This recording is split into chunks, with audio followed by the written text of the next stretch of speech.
तो last class पे हमने क्या क्या सीखा था? जो 5.1 एक्सरसाइज थी वो हम कर चुके हैं। एक्सरसाइज 5.1 कंप्लीट हो चुका, 5.2 भी कंप्लीट हो चुका है। आज हमको 5.3 कंप्लीट करना है। तो 5.1 में हमने ये सीखा था कि कोई भी सीरीज या कोई भी प्रोग्रेशन एपी है कि नहीं। अरिथमेटिक प्रोग्रेशन का वेरिफिकेशन था इसके अंदर। इस वाले में हमने एपी का nth टर्म निकालना सीखा था, a plus n minus one into d. ये फॉर्मूला नया आया था और इस फॉर्मूले पे हमने एपी का कोई सा भी टर्म निकालना सीखा था। ए और डी अगर रहे तो हम एपी का कोई सा भी टर्म फाइंड कर सकते हैं। 5.3 जो एक्सरसाइज है इसमें हम एपी में एन तक के टर्म्स का सम फाइंड करेंगे। जैसे एक अरिथमेटिक प्रोग्रेशन लिखा जाए 3 प्लस 4 प्लस 7, इस तरीके से कॉमा से सेपरेट करके, अगर first term, second term, third term, fourth term, so on, तो मैं पूछूं इसमें एपी का 30th टर्म क्या होगा? तो इस एपी का 30th टर्म निकालने के लिए ए एन का फॉर्मूला काम आएगा। इस फॉर्मूले में एन को 30 पुट करना है, तो ए प्लस 29 इंटू डी। ए है 3, 29 इंटू 4। ये कौन सी एपी लिखी है मैंने? एपी थोड़ा गलत हो गया ना, 3, 7, 11, 15 ऐसे। तो इस एपी में डी है 4। सिंप्लीफाई कर लेंगे तो हमको 30th टर्म की वैल्यू मिलेगी। 30th टर्म की वैल्यू मिलेगी। अब जो क्वेश्चन होगा वो ये होगा S30।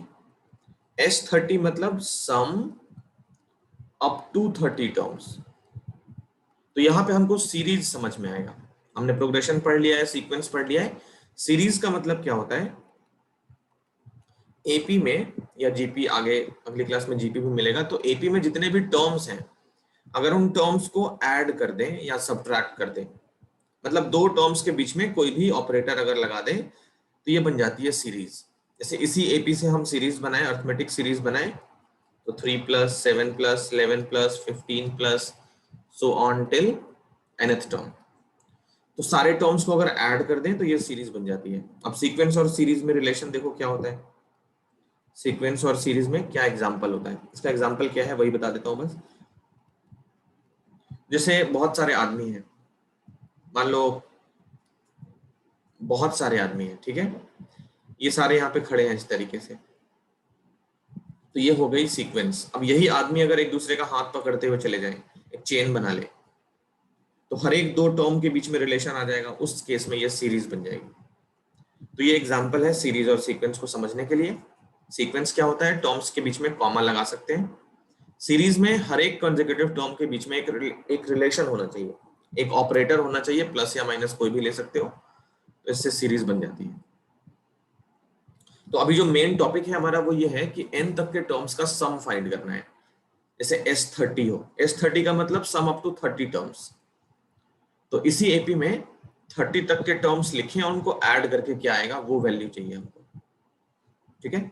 तो आज का टॉपिक है sum up to n terms.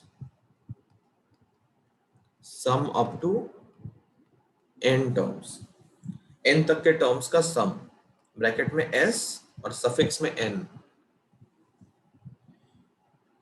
तो एस एन की जो वैल्यू होगी, इसमें n तक के टर्म्स हमें ऐड करने हैं। तो सबसे पहला टर्म a, फिर सेकेंड टर्म, फिर थर्ड टर्म, फोर्थ टर्म, इस तरीके से हमें n तक के टर्म्स करना है। तो अब इन सारे टर्म्स का जनरल फॉर्म भी हमको पता है। इससे फर्स्ट टर्म a होता है, सेकेंड टर्म होता है a plus D, third term होता है a प्लस 2d। इसी तरीके से हमारे टर्म्स आगे प्रोग्रेस करते हैं।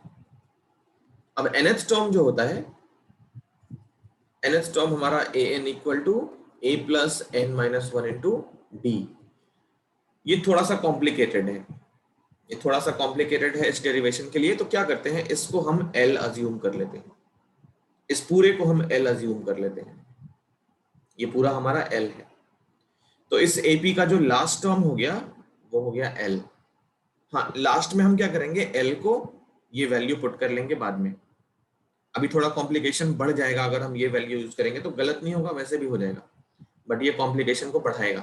थोड़ा इजी करने के लिए, for the sake of simplicity, इस वाले टर्म को, लास्ट टर्म को हम एल से डिनोट करते हैं। अब हमें क्या है कि इसके कुछ पहले वाले टर्म्स भी चाहिए। तो पहले वाले टर्म कैसे निकालते हैं? देखो, इसी एपी में कोई भी टर्म अगर हमको चाहिए तो पीछे वाले टर्म में डी ऐड कर लेते हैं, नेक्स्ट टर्म मिल जाता है। जैसे इस वाले टर्म में डी ऐड कर लो तो नेक्स्ट टर्म मिल गया, ए प्लस डी में एक डी ऐड कर लो तो ये मिल गया, इसमें डी ऐड करो तो नेक्स्ट मिल जाएगा। अब अगर हमको पीछे जाना हो तो इस वाले टर्म में से डी सब्ट्रैक्ट करना पड़ता है। इस वाले टर्म में से डी सब्ट्रैक्ट करेंगे तो आगे जाने के लिए हमें डी ऐड करना पड़ता है, पीछे जाने के लिए डी माइनस करना पड़ता है। तो एल से जस्ट पहले वाला टर्म क्या होगा? सेम प्रोसीजर, इसमें से भी डी माइनस कर लेते हैं। एल माइनस डी ये हो गया, एक डी और माइनस करेंगे तो एल माइनस 2d। तो इस तरीके से हमारी ये सारे टर्म्स का सम हमने लिखा है, इसको बना लिया इक्वेशन नंबर 1। अब इस आर्म को, इक्वेशन 1 को अगर मैं रिवर्स कर दूं, इस पूरे आरएचएस को मैं रिवर्स करके लिख दूं तो एल यहाँ पे फर्स्ट टर्म बन जाएगा, उसके बाद एल प्लस डी बन जाएगा, फिर एल प्लस 2d बन जाएगा। बीच के सारे टर्म्स इसी तरीके से लिख लिए जाएंगे। एल माइनस 2d के नीचे a प्लस 2d आ जाएगा, इसके नीचे a प्लस डी, और लास्ट टर्म इसका क्या होगा? a। अब इस वाले का सम भी Sn रहेगा। ऐसा क्यों होगा? जैसे x मान लो कोई नंबर है, उसकी वैल्यू है 2 प्लस 4 प्लस 6 प्लस 8 प्लस 10 भी है। अब अगर मैं इसको रिवर्स करूं तो 10 प्लस 8 प्लस 6 प्लस 4 प्लस 2, इसकी वैल्यू भी x रहेगी। देखो, सम जो होता है ना वो कम्यूटेटिव होता है। कम्यूटेटिव का मतलब a प्लस बी लिखो या b प्लस a लिखो, वो सेम रहता है, तो रिजल्ट उसका सेम रहेगा। इस वाली आर्म को मैंने रिवर्स कर दी है और इसको बना लिया इक्वेशन नंबर 2, जहां पे ये ध्यान रखेंगे l की वैल्यू क्या है? an, और जिसका मतलब है a plus n minus 1 into D. यहां तक क्लियर है? Yes sir. अब इन दोनों इक्वेशंस को हमें ऐड करना है, इन दोनों इक्वेशंस को हमें ऐड करना है। जैसे ही ऐड करेंगे, एलएचएस में हो गया Sn और Sn 2Sn, एलएचएस में बन गया 2Sn। फर्स्ट टर्म हो गया l प्लस a, तो a प्लस l लिख लिया। यहां देखो d से d cancel, minus D plus D cancel, ये माइनस क्यों नहीं आ रहा? उल्टा लिख दिया मैंने, इधर माइनस होगा। जब इस आर्म को रिवर्स करेंगे तो ये इधर से घूम जाएगा, तो ये माइनस में होगा और ये भी माइनस में होगा। मतलब ये सारे अब स्टार्ट में आएंगे और ये वाला लास्ट में चला गया है। तो ये d से d कैंसिल, ये फिर से l प्लस a, इस वाले में भी d से d कैंसिल, तो a प्लस l। इसी तरीके से क्या होगा, बीच में हर जगह पे a plus L, a plus L, a plus L रहेगा। यहाँ पे भी 2d कैंसिल, तो ये फिर से a प्लस एल, और ये d से d कैंसिल, तो ये भी हमारा a प्लस एल, और लास्ट में भी a प्लस एल। तो यहां से 2Sn। अब देखो, a प्लस एल का जो ब्रैकेट है ना वो n टाइम्स है। क्यों n टाइम्स है? क्योंकि फर्स्ट में भी, इक्वेशन 1 में भी आरएचएस में n नंबर ऑफ टर्म्स है, इक्वेशन 2 के आरएचएस में भी n नंबर ऑफ टर्म्स है। तो इन दोनों को ऐड करेंगे, कोई टर्म पूरा का पूरा नहीं कट रहा है, तो n टर्म्स अगर इसमें है, n टर्म्स अगर इसमें है, और कोई भी टर्म पूरा का पूरा नहीं कट रहा है, कुछ ना कुछ बच जा रहा है, तो जो रिजल्टेंट होगा उसके आरएचएस में भी n टर्म्स होंगे। तो कहने का मतलब ये a प्लस एल का जो ब्रैकेट है वो ऐड हो रहा है n टाइम्स। तो किसी भी नंबर को, जैसे मान लिया 2 है, 2 को अगर 5 टाइम्स ऐड कर लें तो रिजल्ट क्या मिलेगा? 5 इंटू 2 मतलब 10 हो जाएगा। तो इसी तरीके से 2 को अगर हम n टाइम्स ऐड करें तो सम क्या मिलेगा? 2n। 2 को अगर n टाइम्स ऐड करेंगे तो सम मिलेगा 2n। 2 नहीं, किसी भी नंबर को अगर हम n टाइम्स ऐड करें, जैसे मान लो 7 को ऐड करना है n टाइम्स, तो सम क्या होगा? 7n। तो अब इस ब्रैकेट को अगर n टाइम्स ऐड करना है तो इनका सम क्या होगा? n इंटू वो ब्रैकेट। ठीक है, Yes, sir. यहाँ से Sn की वैल्यू क्या होगी, n/2 को तो ट्रांसपोज कर लिया, ये बन गया a प्लस l। अब लास्ट में मैंने बोला था l को ये वैल्यू पुट करनी है, तो ये हो गया n/2 a और l की जगह फिर से a plus n-1 into d, l हमारा लास्ट था, ये बन गया n/2 a plus a 2a और n-1 इंटू d। ये हमारा Sn का फॉर्मूला है, Sn equal to n/2 into 2a plus n-1 into d। Sn के दो फॉर्मूले होते हैं बेसिकली, फर्स्ट फॉर्मूला तो ये खुद है, Sn equal to n/2 2a plus n-1 into d। एक और फॉर्मूला होता है नंबर 2 n/2, इसमें हम इस 2a को ब्रेक करते हैं तो a प्लस a और n-1 into d as it is, तो ये हो गया n/2, फर्स्ट टर्म a हो गया और इस पूरे को हम a कहते हैं। सर आप ये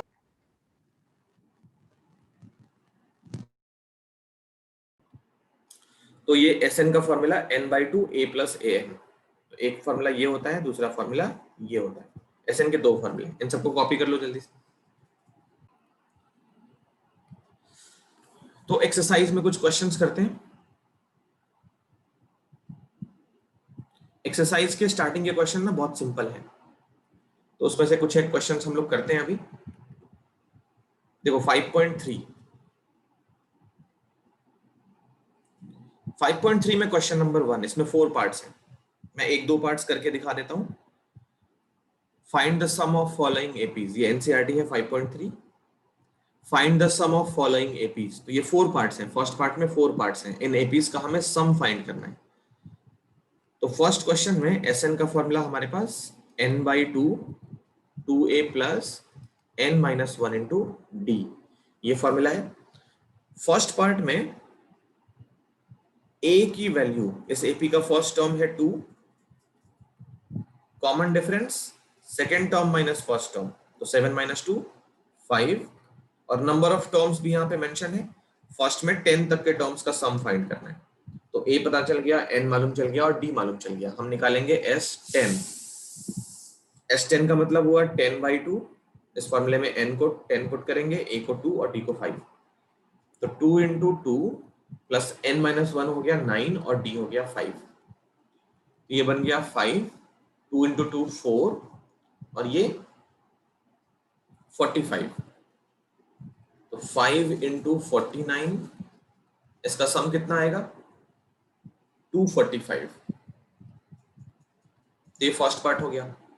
इसी तरीके से हमको इसके सारे पार्ट्स भी कर लेने हैं। एक फोर्थ पार्ट अगर थोड़ा सा करके दिखाऊं सिर्फ, फोर्थ पार्ट में हमको 11 तक के टर्म्स का सम फाइंड करना है, तो फॉर्मूला यही सेम रहेगा। S11 की जगह पे क्या रखना है, 11/2 2a प्लस 10d, तो यहां से ये हो गया 11/2, इस AP का फर्स्ट टर्म कितना हो गया 1/15, ये फर्स्ट टर्म हो गया, तो 2 मल्टीप्लाइड बाई 1/15 प्लस 10, और d की वैल्यू कैसे निकालेंगे, तो d हो गया second term minus first term, LCM लेके 15 - 12 अपॉन 15 इंटू 12 180, ये हो गया 3/180 मतलब 1/60, तो इसका जो d आ गया वो हो गया 1/60, 0 से 0 कैंसिल, तो ये हो गया 11/2 इंटू 2/15 प्लस 1/60।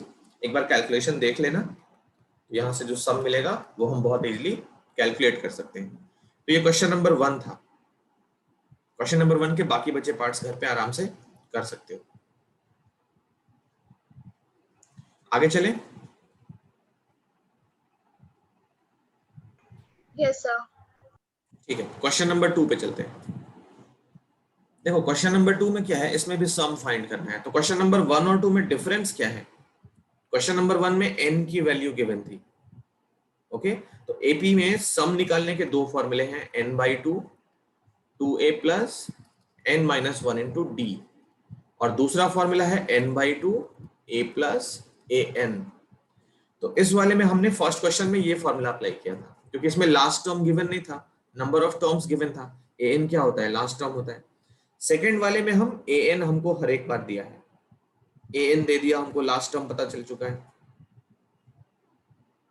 तो अगर लास्ट टर्म मालूम चल चुका है तो हम सेकंड फॉर्मूला अप्लाई करेंगे, लेकिन इस फॉर्मूले में भी हमको n चाहिए होगा। बिना n के कोई भी फॉर्मूला काम नहीं करेगा सम निकालने में। जब तक हम नंबर ऑफ टर्म्स नहीं देंगे सम निकालना पॉसिबल नहीं है। तो सेकंड क्वेश्चन में क्या है कि नंबर ऑफ टर्म्स हमको नहीं पता है, किसी भी पार्ट में हमको नंबर ऑफ टर्म्स नहीं पता है। a निकाल सकते हैं, d निकाल सकते हैं, an तो दिया ही है। जब तक n की वैल्यू नहीं निकालेंगे तब तक हमारा सम नहीं निकल पाएगा। तो देखो सम में कैसे हम काम करेंगे। क्वेश्चन नंबर 2 का मैं एक पार्ट कर दूं, अगर फर्स्ट पार्ट करूं, बाकी सारे पार्ट्स इसी तरीके से हैं, सेम है। तो एपी जो है वो 7, 10.5, 14 और इसका लास्ट टर्म है 84। तो n निकालना सबसे बड़ा हमको पहले काम करना पड़ेगा। n निकालने के लिए हम an का फॉर्मूला लगा लेते हैं, a plus n minus 1 into D. क्यों? क्योंकि an पता है, a पता है और d पता है। तो an के फॉर्मूले से हम d आराम से निकाल सकते हैं। 84 equal to first term 7, n यहाँ पे अननोन है, और d निकालने के लिए देखो ये फ्रैक्शन में है ना, तो फ्रैक्शन में है, उसका नेक्स्ट टर्म देखो ये फ्रैक्शन में नहीं है, इंटीजर है। तो मैंने एक तरीका बताया था d निकालने के लिए, थर्ड टर्म में से फर्स्ट टर्म माइनस कर लो, 14 माइनस 7, और इस डिफरेंस को 2 से डिवाइड कर लो, क्योंकि third term minus first term क्या होता है, 2d होता है। तो ये हो गया 7/2, d की जगह पे रख लिया 7/2। अब नेक्स्ट, पहले इस 7 को इधर शिफ्ट कर लो, तो ये हो गया 77 equal to 7/2 into n minus 1। ये 7 से 11 टाइम कैंसिल, ये 2 क्रॉस मल्टीप्लाई करके 22 इक्वल टू n माइनस 1, और n की वैल्यू मिल गई 23। तो क्वेश्चन नंबर 2 के सारे पार्ट्स में सबसे पहले हम n फाइंड करेंगे सेम फॉर्मूले से, उसके बाद S23 की वैल्यू पूछी जा रही है। इसमें 23 तक के टर्म्स का सम पूछा जा रहा है, क्योंकि 84 कौन सा टर्म है, 23rd। तो फॉर्मूला हम कौन सा यूज करेंगे, ये वाला, क्योंकि लास्ट टर्म दिया है। तो ये हो गया 23/2 a प्लस an। तो वैल्यू पुट कर लिया, इसको सिंप्लीफाई कर लेंगे तो ये हमारा सम निकल जाएगा। Question number 2 clear? Yes, sir. ठीक है, तो जितने पार्ट्स बचेंगे वो कॉपी कर ले, मतलब घर पे उसको आराम से सॉल्व कर लेना, आंसर जरूर मैच करना पीछे से। आंसर अगर नहीं मिलता है तो नेक्स्ट क्लास पे पूछ लेना। हम चलते हैं ठीक है, आगे। sir. देखो अब क्वेश्चन नंबर 3 है। क्वेश्चन नंबर 3 में काफी टाइम लगेगा, इसमें देख रहे हो काफी सारे पार्ट्स हैं। ठीक है, तो करते हैं इसको एक एक करके। सारे पार्ट्स बहुत इंपॉर्टेंट हैं, तो इनको प्रैक्टिस करना अच्छे से। देखो क्वेश्चन नंबर 3 का फर्स्ट पार्ट, तो 3 में सबसे पहले कितने फॉर्मूले हमारे पास हैं जो हम लगा सकते हैं, वो लिख देता हूं यहाँ पे। फर्स्ट फॉर्मूला जो हम अप्लाई कर सकते हैं वो है a n equal to a plus n minus 1 into d. Formula number 2 s n n/2 2a plus n minus 1 into d. और third formula s n equal to n/2 a plus a n. तो ये total 3 फॉर्मूले हमारे पास हैं, इन्हीं को use करके हम सारे पार्ट्स को सॉल्व करेंगे। एपी में हमने जितने भी फॉर्मूले पढ़े हैं अभी तक, यही 3 फॉर्मूले पढ़े हैं, तो इनको रिवाइज करने के लिए क्वेश्चन नंबर 3 से बढ़िया कोई क्वेश्चन नहीं हो सकता है। इन तीनों फॉर्मूले को रिवाइज करने के लिए कि कब कौन सा फॉर्मूला लगाना है, ये सीखने के लिए क्वेश्चन नंबर 3 से बढ़िया क्वेश्चन नहीं हो सकता है। जितने पार्ट्स हैं इसमें अगर ये सारे कर लेते हो तो ये तीनों फॉर्मूले का एप्लीकेशन पूरा अच्छे से समझ आ जाएगा और हम वर्ड प्रॉब्लम्स के लिए बिल्कुल रेडी हो जाएंगे। बट उससे पहले ये सारे पार्ट्स हमको करने हैं, ताकि हमको मालूम चले कब कौन सा फॉर्मूला अप्लाई करते हैं, कब हम एस एन का ये अप्लाई करते हैं, कब ये अप्लाई करते हैं, और कब हमको पहले ए एन लगाना पड़ता है। तो ये सारे पार्ट्स करने बहुत जरूरी हैं। देखो फर्स्ट पार्ट,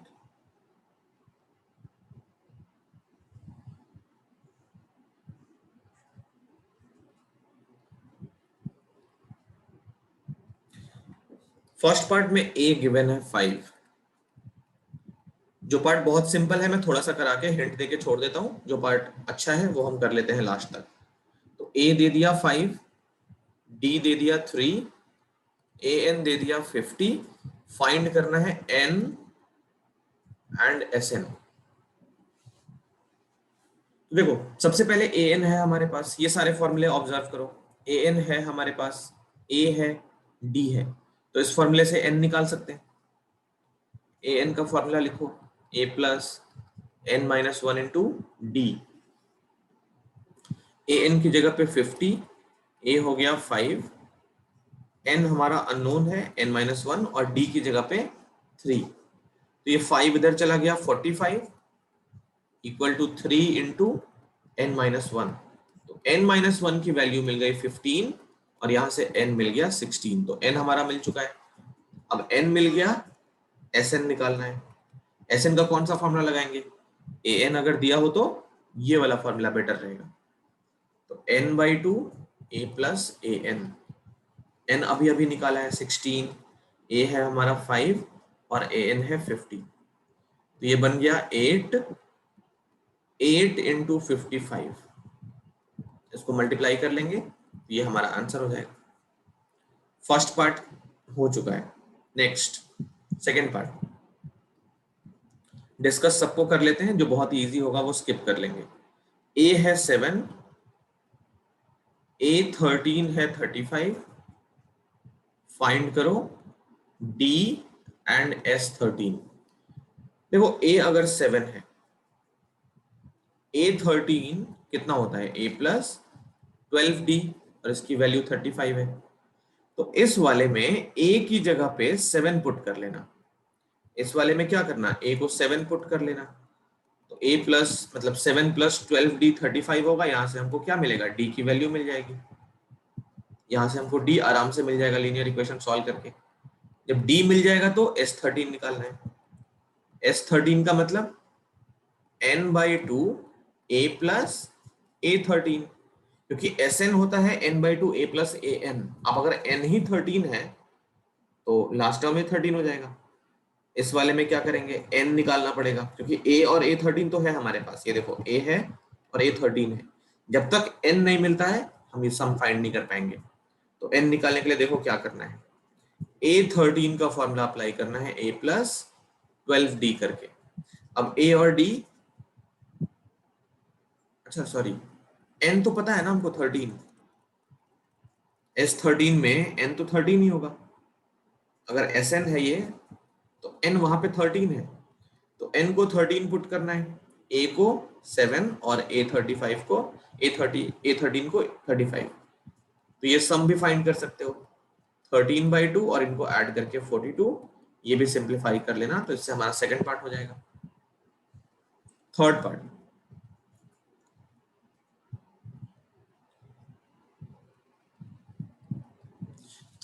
में a12 है 37।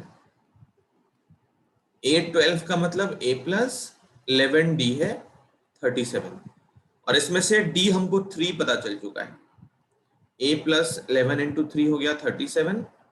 तो a की वैल्यू क्या मिल गई? 37 में से 33 माइनस करके 4, a मिल गया 4, a निकल गया, और s12 चाहिए। तो s12 की जगह पे 12 by two a plus a12, ठीक है, क्योंकि लास्ट टर्म हमको a12 पता है, इसलिए हम थर्ड वाला फॉर्मूला यूज कर रहे हैं। तो ये हो गया 6 इंटू a हो गया 4 और a12 31। तो ये हो गया 6 इंटू 41 246 इसका आंसर। थर्ड पार्ट तक क्लियर? Yes, sir. ठीक है, चलते हैं आगे फिर फोर्थ पार्ट पे।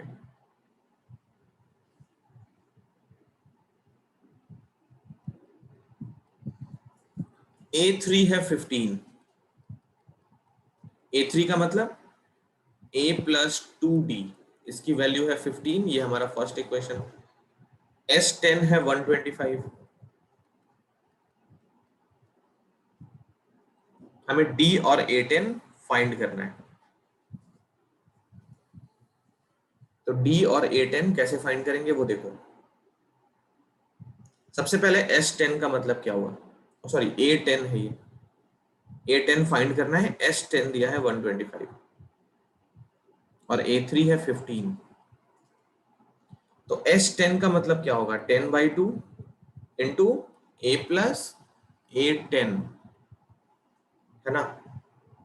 अब यहां से S10 की वैल्यू 125, ये 2 से कैंसिल हो गया 5 टाइम्स, ये बचा 5 a प्लस 9d, ये 5 से 25 टाइम्स कैंसिल, तो ये बच गया 2a plus 9d equal to 25, equation number 2। तो ये देखो फर्स्ट इक्वेशन और ये रही सेकंड इक्वेशन, इन दोनों इक्वेशंस को हम सॉल्व करेंगे। पिछली क्लास पे हमने बहुत बार सॉल्व किया है। इक्वेशन 1 और 2 को सॉल्व करोगे तो क्या मिलेगा, a और d की वैल्यू मिल जाएगी, a और d मिल जाएगा तो d हमारा आंसर ही हो जाएगा। और उसके बाद अगर d मिल चुका है तो इस वाले में पुट करके, इक्वेशन 1 में या 2 में कहीं भी पुट करके, हमको a और d वैसे दोनों मिल चुके हैं, तो a और d जब मिल गया है तो a10 निकालने में हमको थोड़ा भी टाइम नहीं लगेगा, d जो होगा वो तो आंसर ही हो जाएगा क्योंकि d पूछ रहा है। और a10 में क्या करेंगे, a प्लस 9d, अब इस वाले में a और d की वैल्यू पुट करेंगे तो ये हमारा आंसर हो जाएगा। यहां तक क्लियर? Yes, sir. ठीक है, चलते हैं नेक्स्ट पे।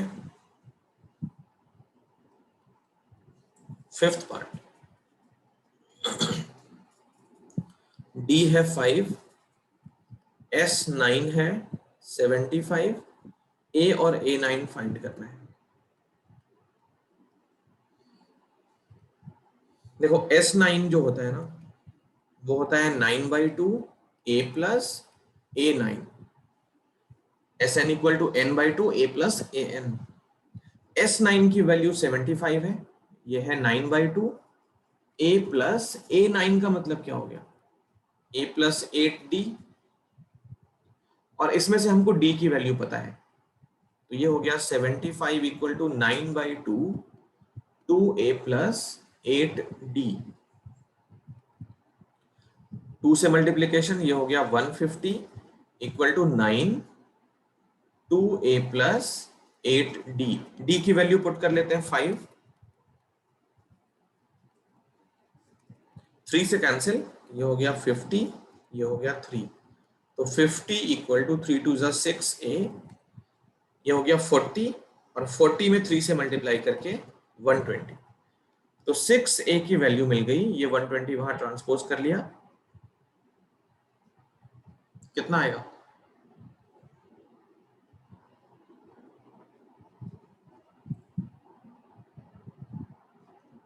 -70, तो a की वैल्यू मिल गई -70 अपॉन 6, ये हो गया -35/3, a हो गया -35/3, तो a मिल चुका है, अब a9 पूछा जा रहा है,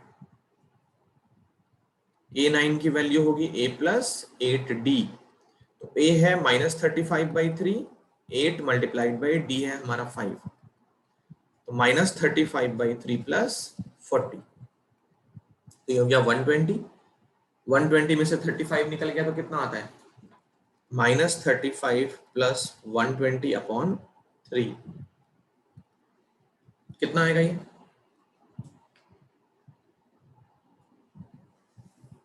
वन 120 में से 35 सब्ट्रैक्ट करना है,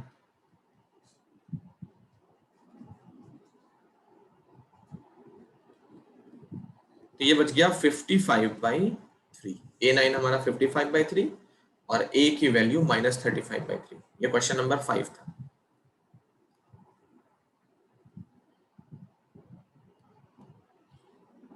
चले आगे, Yes, sir. Next sixth part, a पता है हमको, a2 है, d यहाँ पे 8 है, Sn 90 है, फाइंड करना है n एंड an।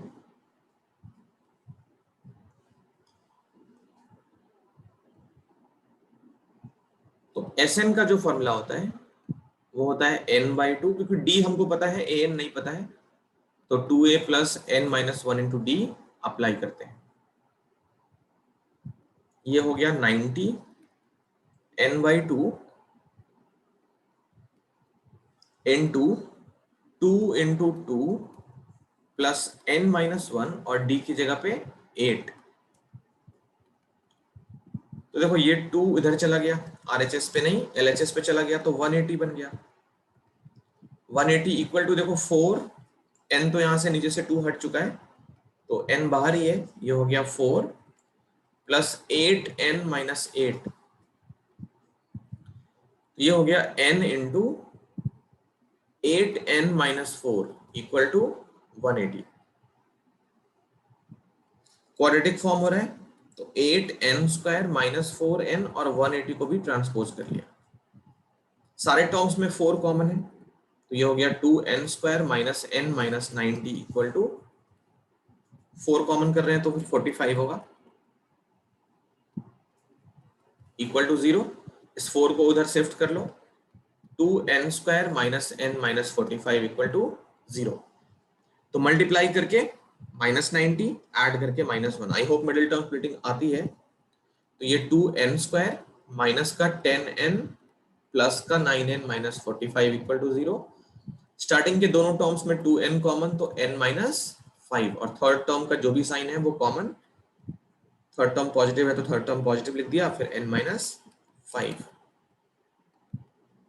तो ये बच गया n minus 5 into 2n plus 9 equal to 0। n की वैल्यू मिली 5 और n की वैल्यू मिली माइनस का 9/2। देखो माइनस 9/2 जो है वो नेचुरल नंबर नहीं है, ये रिजेक्ट। नंबर ऑफ टर्म्स हमेशा नेचुरल नंबर होते हैं, तो ये वैल्यू हमने रिजेक्ट कर ली। n मिल गया हमको 5। तो सिक्स्थ पार्ट में फाइंड क्या करना है, एक तो n फाइंड करना है, दूसरा an फाइंड करना है। तो an कैसे निकालेंगे, a plus n minus 1 into D. a यहाँ पे 2 है, n माइनस 1 हो गया 4 और d की जगह पे 8, तो 32 और प्लस 2 ये हो गया 34। फिफ्थ पार्ट नहीं, सिक्स्थ पार्ट हमने कर लिया। समझ आया?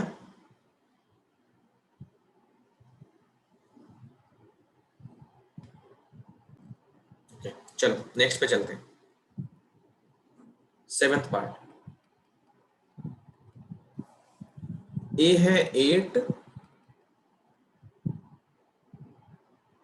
an 62, sn 210, find n and d। तो an की जगह पे a plus n minus 1 into D. अब an है 62, a हमारा 8 है, n पता नहीं है और d भी पता नहीं है।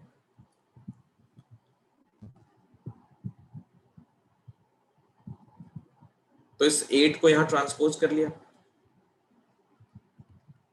56 इक्वल टू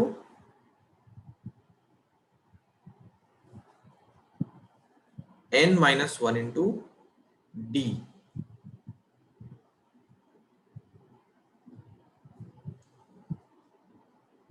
फिर Sn का फॉर्मूला, तो n/2 a प्लस an। इसमें क्या करेंगे, n को वैसे ही छोड़ दो, Sn की जगह पे 210, a प्लस ad, तो ये हो गया 8 प्लस 62, तो n/2 ये हो गया 70, अदर से 210।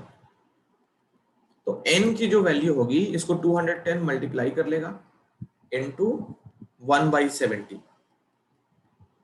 तो 70 से ये कैंसिल और 2 का मल्टीप्लीकेशन भी है, ये वाला 2 मल्टीप्लाई करेगा, तो n की वैल्यू मिल गई 6। n जब 6 मिल गया तो यहां पुट करेंगे, हमको d भी मिल जाएगा।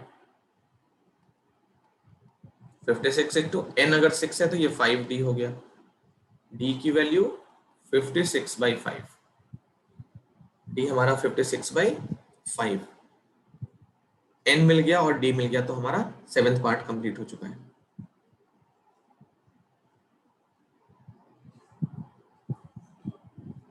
चले नेक्स्ट पार्ट पे।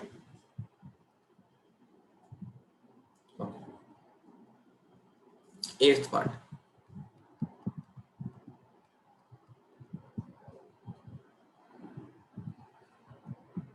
एट्थ पार्ट में an है 4, d है 2, sn minus 14, find n and a। तो an का फॉर्मूला होता है a plus n minus 1 into D. an को 4 पुट कर लिया, a अभी अननोन है, n भी अननोन है और d को 2 पुट कर लिया। तो 4 equal to a plus 2n minus 2, ये 2 इधर चला गया तो a प्लस 2n की वैल्यू हो गई 6। इसको बना लिया फर्स्ट इक्वेशन। Sn का formula n by 2 a plus an, क्योंकि an दिया है तो हम ये फॉर्मूला यूज कर लेते हैं। -14 equal to n by 2, a unknown है और an की वैल्यू है 4, तो ये हो गया -28 equal to n into a plus 4। ये बन गई दूसरी इक्वेशन। देखो n और a में ये दूसरी इक्वेशन है, ये वाली पहली इक्वेशन। तो यहां से क्या करो, a की वैल्यू फाइंड करो 6 माइनस 2n। इन दोनों इक्वेशंस को हमें सॉल्व करना है। लीनियर इक्वेशन नहीं है ये, क्योंकि यहाँ पे n इंटू a है, प्रोडक्ट फॉर्म में है तो डिग्री 2 है, मतलब ये क्वाड्रेटिक इक्वेशन है। तो वेरिएबल्स टर्म की जो वेरिएबल टर्म जो है ना, उनकी दो वैल्यूज मिलेंगी। तो a यहां से निकाल लिया 6 माइनस 2n। अब इस वैल्यू को इक्वेशन 2 में पुट करनी है। ये है -28 n as it is, a की जगह पे 6 माइनस 2n और ये प्लस का 4। तो ये बन गया -28 इक्वल टू n इंटू 6 और 4 10 माइनस 2n। तो -28 equal to 10n minus 2n square. इन दोनों टर्म्स को LHS पे लेके आओ, 2n square minus 10n minus 28 equal to 0। 2 common करके कैंसिल, तो n square minus 5n minus 14 equal to 0। यहां से मिला n square minus 5n minus 14 equal to 0। Split करना है मिडिल टर्म को, तो n square minus 7n plus 2n minus 14 equal to 0। Starting के दोनों टर्म्स में n कॉमन, तो n माइनस 7, थर्ड टर्म का जो भी साइन है यहाँ लिख देंगे, फिर 2 कॉमन तो n माइनस 7। तो ये बच गया n minus 7 into n plus 2 equal to 0। यहाँ से जो n की वैल्यूज मिल रही हैं वो क्या क्या मिल रही हैं, उसमें से जो वैलिड होगा वही लेंगे। तो n की वैल्यूज यहाँ से मिलेंगी 7 और n मिलेगा माइनस का 2। अब देखो ये तो n नेचुरल नंबर नहीं है, तो इसको हम करेंगे रिजेक्ट। प्रॉपर रीजन मेंशन करेंगे, क्योंकि ये नेचुरल नंबर नहीं है। सो n की वैल्यू हमको मिल गई 7। और इसमें क्या क्या पूछा है 8th पार्ट में, n पूछा है और a पूछा है। तो n हमको मिल चुका है और n मिल चुका तो a भी निकाल सकते हैं इस वाले इक्वेशन से। a की वैल्यू हो गई 6 माइनस 2 इंटू 7, तो 6 माइनस 14, a मिल गया माइनस का 8। ये हमारा 8th पार्ट था। 9th पार्ट देखो, इधर कर लेते हैं 9th पार्ट। 9th पार्ट में a है 3, n है 8 और s दिया है 192। फाइंड करना है d। देखो s में कोई भी सफिक्स नहीं है, तो इस केस में हमेशा हम इसको sn कंसीडर करेंगे। अगर s में कोई भी सफिक्स ना हो तो उसको हम sn कंसीडर करेंगे। अब इसमें अगर नंबर ऑफ टर्म्स 8 है तो कहने का मतलब s8 है 192। s8 का मतलब 8/2 a प्लस a8 और इसकी वैल्यू है 192। अब इसमें से ये हो गया 4, a की वैल्यू क्वेश्चन में गिवन थी 3 और a8 हो गया 192। तो 4 इंटू 3 प्लस a8 का मतलब फिर से a प्लस 7d, ये है 192। ये हो गया 4, 3 प्लस a की जगह पे अगेन 3 और ये 7d इक्वल टू 192। तो ये बन गया 4 into 3 plus 3 6 plus 7d equal to 192। तो ये 6 4 जा 24 और 7 4 जा 28d 192। आई होप यहाँ से d बहुत इजीली कैलकुलेट कर सकते हो। तो ये इसका Yes, sir. चलते हैं लास्ट पार्ट करते हैं, 10th पार्ट। L है 28, S है 144, L का मतलब अगेन लास्ट टर्म, तो AN है 28। इस बात का हम ध्यान रखेंगे। देयर आर टोटल 9 टर्म्स, तो n अगर 9 है मतलब A9 है 28। फाइंड A, तो A9 28 है और S9 144 है। इसमें भी s का कोई सफिक्स नहीं है तो हम उसको लास्ट टर्म कंसीडर करेंगे। S9 का मतलब हो गया 9/2 2a प्लस 8d। S9 है 144, ये है 9/2 2 इंटू a अननोन है वो 8 इंटू डी। अच्छा यहाँ पे d गिवन नहीं है तो हम एक काम करते हैं Sn का फॉर्मूला यूज कर लेते हैं, an वाला थर्ड फॉर्मूला जो है वो यूज कर लेते हैं।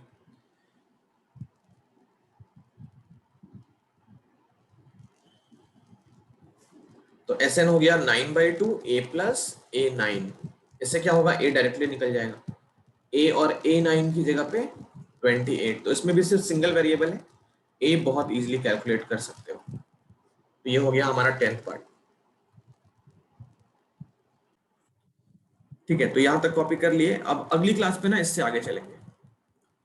ठीक है, तो इन सारे फॉर्मूले को रिवाइज करके आना, नेक्स्ट क्लास पे हम इससे आगे चलेंगे।